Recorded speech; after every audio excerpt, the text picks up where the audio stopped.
Good morning. It is the 21st of August, 2023. This is Thomas Caldwell with the Aurelian Column, and this is the Monday Morning Report. At the top of today's headline, at least this reporter's headlines, is the situation in Maui, which appears to have been much worse than initially reported, or is still being reported, namely because of the amount of people who are still missing. As of this morning, it's officially about 850 people are still missing. The most horrifying thing is the story that has been going around on some of the posts online about children being left at home that day because school was out. No one's saying how many of these missing people are actually children.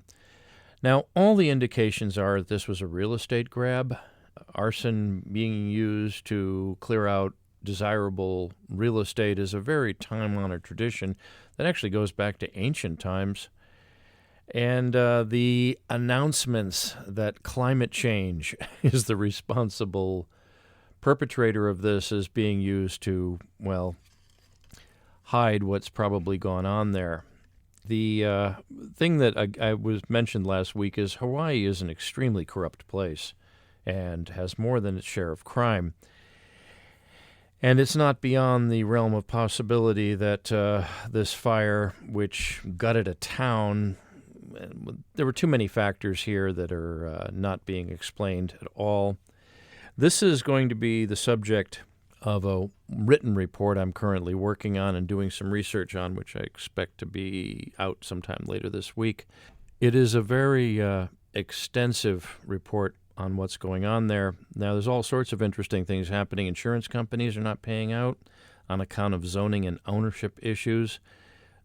Records were not exactly kept on who owned what.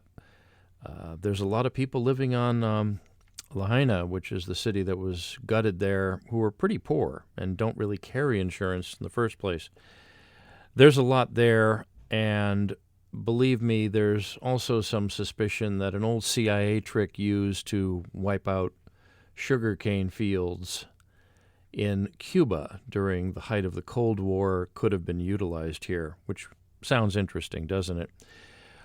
Anyways, there's very little written information coming out of Maui and that you would expect. There are still some reports coming out, but I hope to be looking into this in more detail. I do have some good sources on the story, and we'll keep you informed.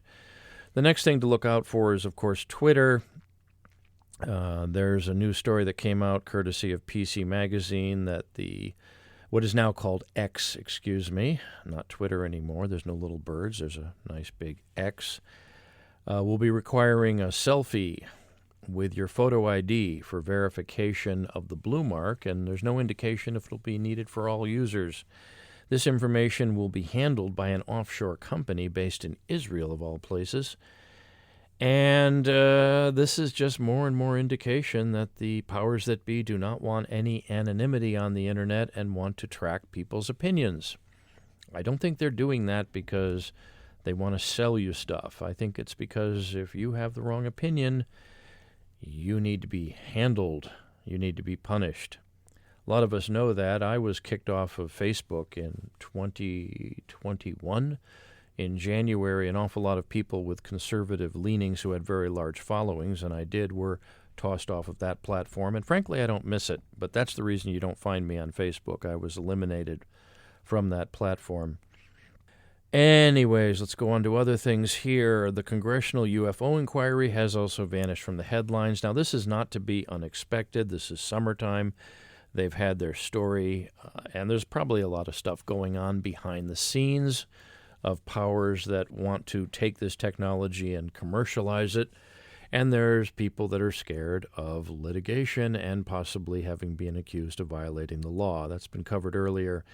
I don't think we'll hear much more about this until Congress is back in formal session, which you'll be seeing in another month or two.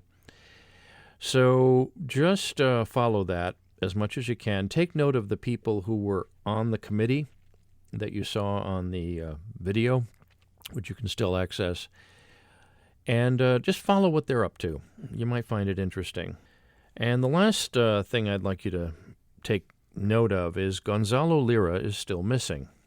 The American journalist and political commentator has been disappeared by the Ukrainian government, And all indications are, given the news coverage of this man's plight, there's no news so far from the time he went out. I believe it was the beginning of this month, August 1st.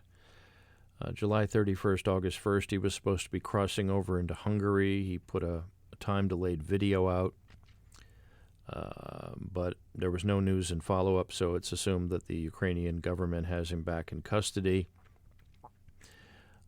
There is a special report on my Substack channel that came out some weeks ago on how to help the man. And I won't go into all that. It's up there. It's available to any subscriber, paying or non-paying. So please go up and listen to that and pass it around, because the only way he's going to get out of there is with the instructions, which briefly is involving members of the U.S. Senate and the State Department. That's about it. Hiring teams of commandos and all that other thing that you would find in Hollywood are not going to happen. They never do. The idea of an American citizen being imprisoned and possibly killed by a foreign government that has received how many $150 billion in aid just for giving his opinion is pretty revolting. Anyways, do follow that story. Maui is still going to be the top of the list, but do follow that. Do not bother looking at YouTube for anything pertaining to Maui that's worthwhile. You'll have to go to the other video outlets for that.